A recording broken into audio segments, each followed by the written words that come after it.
The eyes of the sporting world are focused on the most hotly anticipated men's UCI hour record attempt of the modern era. Tonight, Italy's Filippo Ganna will aim to make the record his own, but uniquely in the history of the hour record, the distance he will have to beat is that of one of his own coaching staff, Britain's Dan Bigham. This, ladies and gentlemen, is Filippo Ganna's attempt on the UCI hour record.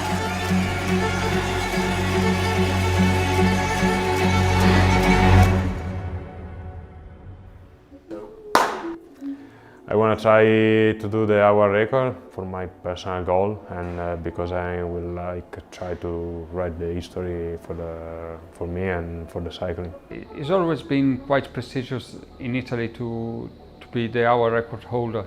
Moser had the hour record for a long time, so it was quite natural to, okay, when are you going to try the hour record?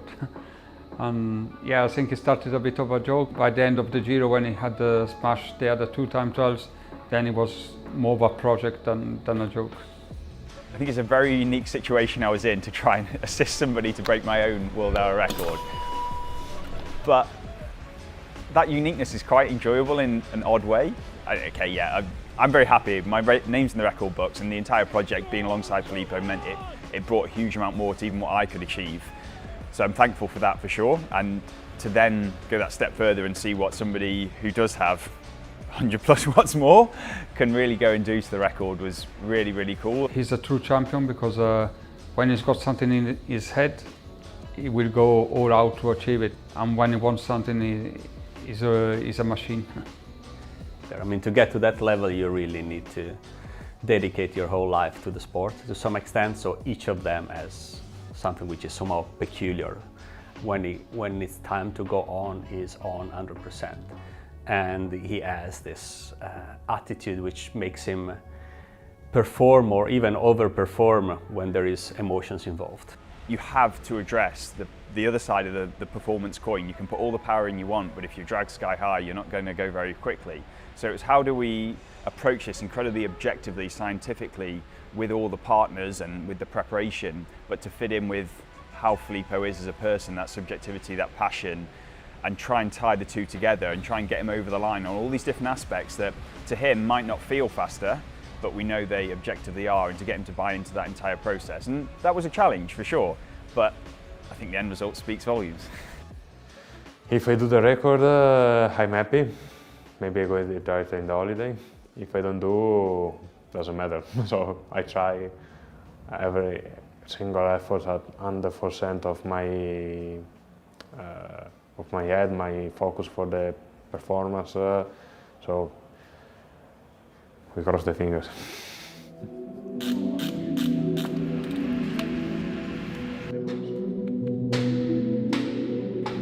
This project in terms of collaboration was absolutely unique. So there has been no other projects in my whole career who were including so many partners and where we were sharing so much data between the partners, also at the design phase. So everything in the project was built around people, and I think was really the first time, at least to my knowledge, that this was done in this way. So today we're here at the Milan Politecnico, I should go with my Italian, wind tunnel. So we're testing quite a few different things, to be honest. There's a lot of development that's been happening behind the scenes to bring equipment here to test. So bi-racer skin suits and different options around there, casque helmets and visors. There's some really interesting stuff going on in that area. We've got some great new little areas to work with on the new Pinarello track frame as well.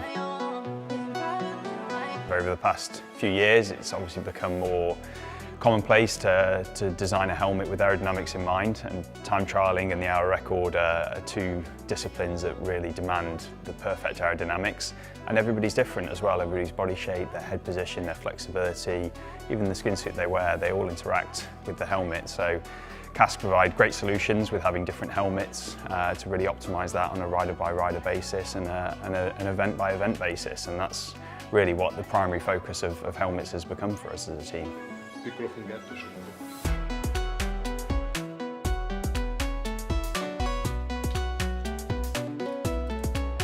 Went from simulations then to rapid prototyping and 3D printing, and then bringing this 3D printing item items and attach them or implementing them into the existing bike design that we already had in place there.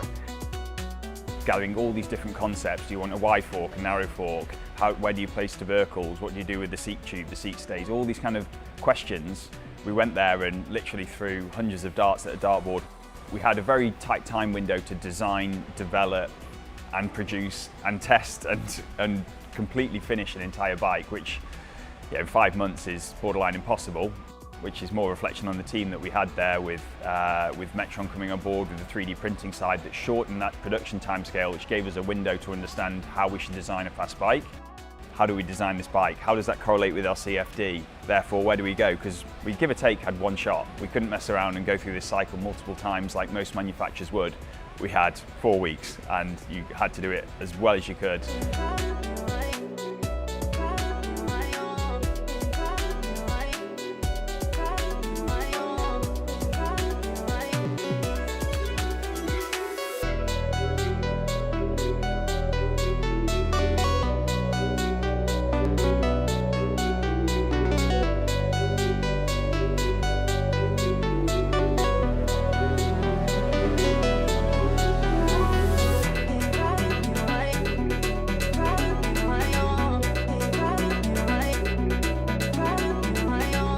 Our main goal at the beginning was to make it go as fast as possible. But obviously at some point, especially when we had the first try, we understood that also comfort had to have a great importance into what we were developing. Then the second part is that we wanted to check if it was actually able to pedal for 1 hour without dying. And if it was able to pedal at that speed for 1 hour, and also if it was able to sustain that position for 1 hour, because yeah, it's not that easy at all.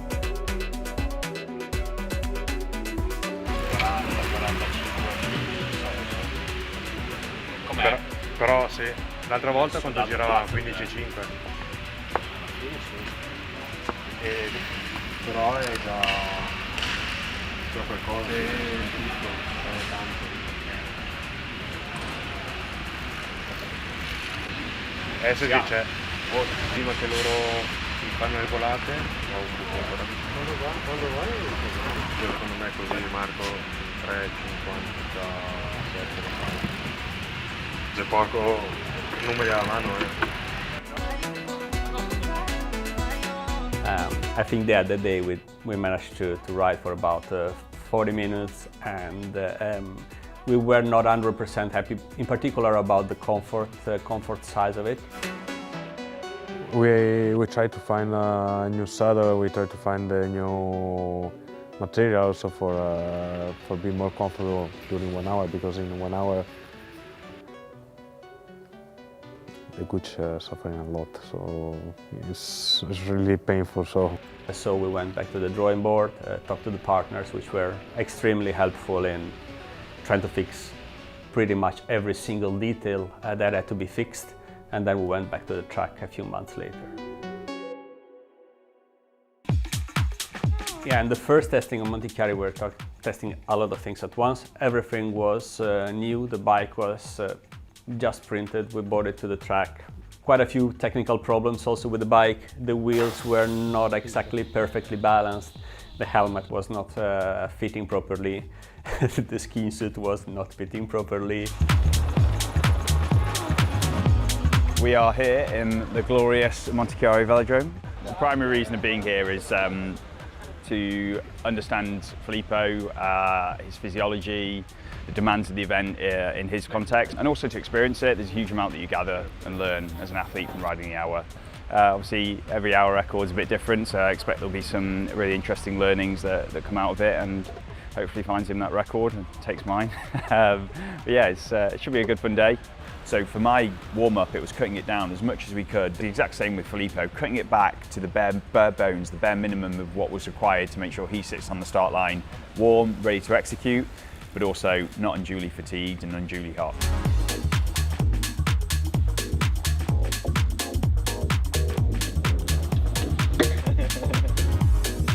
Ready? Measuring everything from all of his biomechanical angles, his core body temperature, obviously his power, his aerodynamics, his body position, head position, and just trying to understand and unpick all those different performance aspects.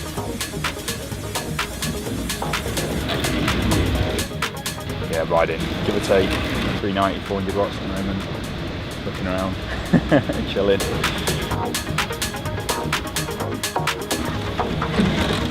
I remember after 55 minutes when I start to suffer a little bit, the legs is a little bit exploding in the final, and start to suffering. So at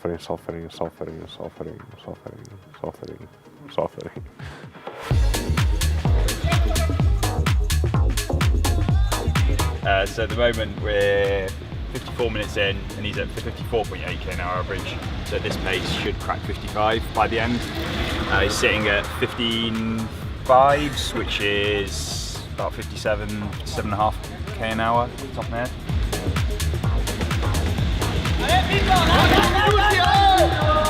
We arrived to do closer than record, and yeah, we see it can be possible to do it.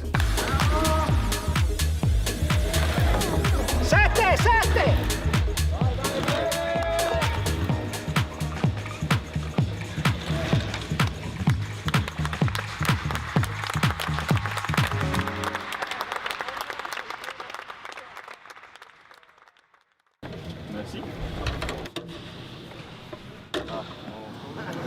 What's the average? 4.31. So your best 5 minutes was 5.20, which is the last 5 minutes, which is basically 60 km/h. You were kind of like 53, 54, then got to 55, picked up a bit early, chilled for a second, then went bananas. Congratulations. Thank you. When did I think Filippo could break my record? Well, I always thought he could break it. When was I confident that he would break it? I would say his practice run in Monte Chiari is when I was like, it's gone. So it survives one more day. 250 metres pretty much. Oh, it was, yeah. 5.48, so he was 240 metres behind. So yeah, one lap, which is 3 and a bit watts, is that right? About 3 watts, give or take.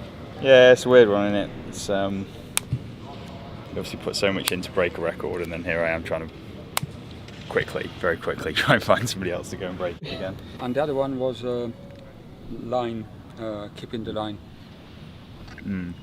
So that cost him, just quick maths off the top of my head, about 400 metres. What? So yeah, 400 metres further, give or take 30 centimetres. Did he ride that much up? Yeah. It's 5.5308, yeah, 484, so he lost 400 metres. So he broke the world record if he'd actually just ridden the black line. If he rode the black line, he's got the record. Maybe I stay 50.5, Mid-15s, yeah. or maybe more, but yeah. It's good. Anyway, so thank you guys. Excellent work, mate. Yeah, in Monte Chiari I realized, yes, we are really close to the record, but it's finished not easy, but better what we think. So after that I say, okay, what can be your goal? The hour you can do it, but we try to push the level really high. I say, okay, I want to do 57. Yeah, the day when I receive all equipment, I'm like a baby the Christmas day, you know. It's amazing. All clothes, helmet and bike is ready. I say, yeah, why is not today the day of the race?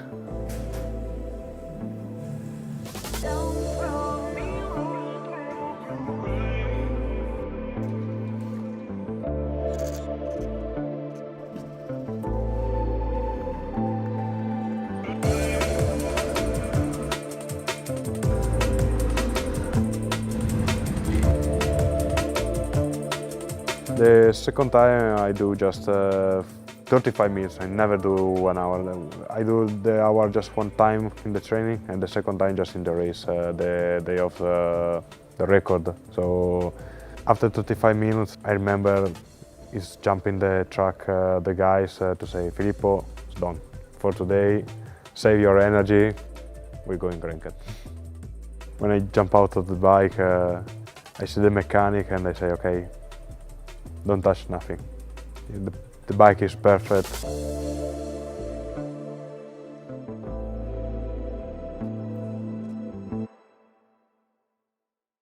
So on the day of the race, actually, Filippo was pretty relaxed. He also managed to have a nap between the pre-race lunch and the event itself. So Piero came down and said, people are sleeping. We were all a lot more relaxed, because if people was that relaxed, then it means he was confident. I sleep everywhere without problem.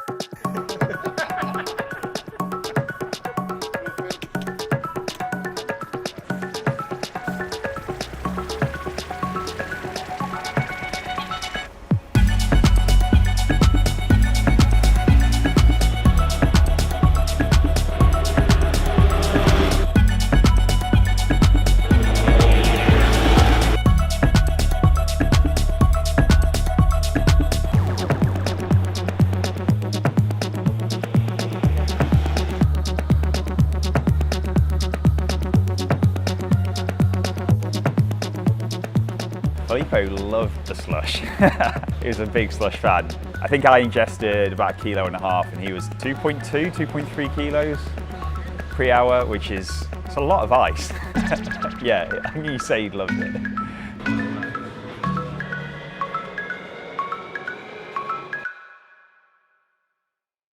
I think in the hour everyone do the best he can do it, so I don't have any pressure, so I know where I can arrive, and I try to do all my best.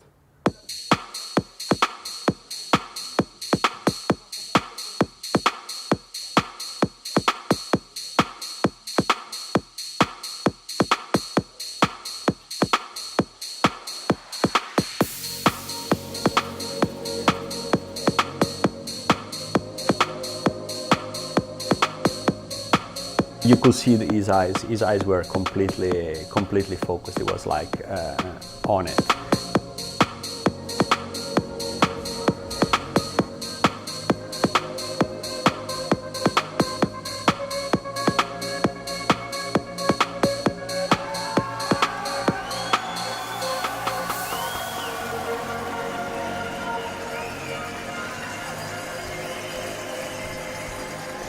The start was actually the same for all the pacing plans, but then around half an hour, Filippo had to take a decision on how good he was feeling.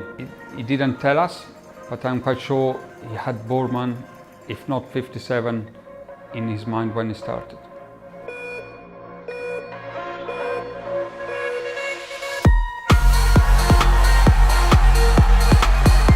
Now we have exactly an hour for him to see just how far he can go. Do not forget the target. It's up on the board here above us already, and that is Dan Bigham's record of 55.548 kilometres.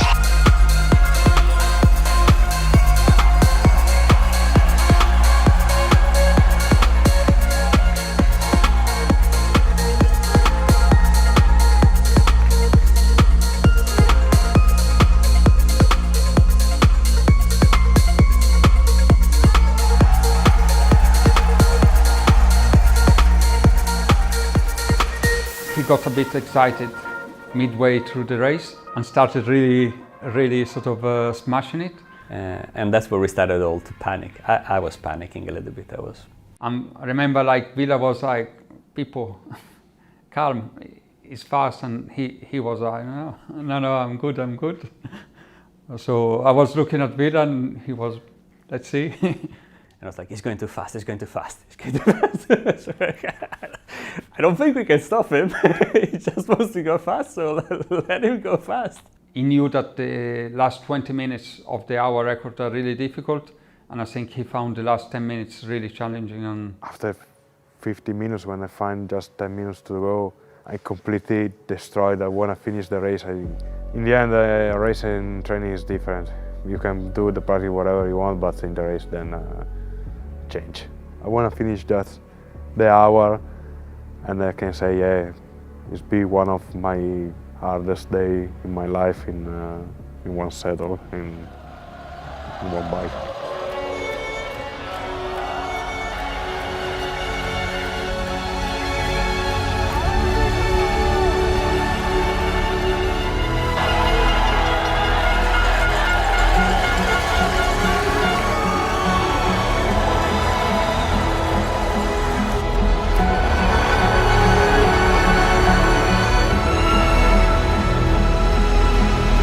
We knew that he could do it, but you are one person lapping for 1 hour. So close to unifying this record and setting a ridiculous new marker, the likes of which we have seen all week long, Hutch, on Twitter, and we've kind of chosen to ignore it. 3 laps more. 3 laps to go. Oh, the crowd are on their feet. People have come down from the stands to see it. They're loving this. Oh, we're on our feet too. How could you not? How could you sit through this? I don't think there's anyone in the velodrome who's sitting down. Everyone is on their feet. I do hope you are enjoying this at home. Filippo Ganna is ragged. He is all over the machine. And we're hearing the bell rung. This is the final lap of an utterly groundbreaking ride. Some thought this was inevitable, but a human being still has to do it. And the human being on this occasion who's done it is Filippo Ganna. It's been Ganna time all night tonight, and he's done it. He has done it. And he's not just taken the record, but he has unified what we previously called the best human effort. What on earth then have we just witnessed? That is the fastest, the furthest a man has ridden a bicycle in an hour. We've never seen that before. We've never seen anything like that before. Oh, I am loving this.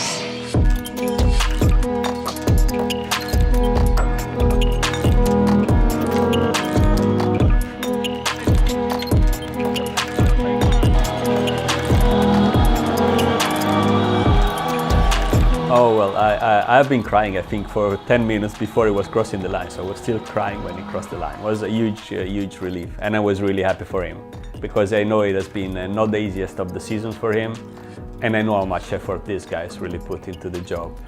When he crossed the line, I'm really happy because I say, finally I can write a part of my history, part of the cycling history. In 1 week time, he set the hour record and then he set the individual pursuit world record. And I think that isn't easy to do. Like, you are the fastest man ever on the hour, and then after you have the fastest man ever on the 4 kilometers, and they're two completely different sports, and he was able to set 2 world records in 1 week.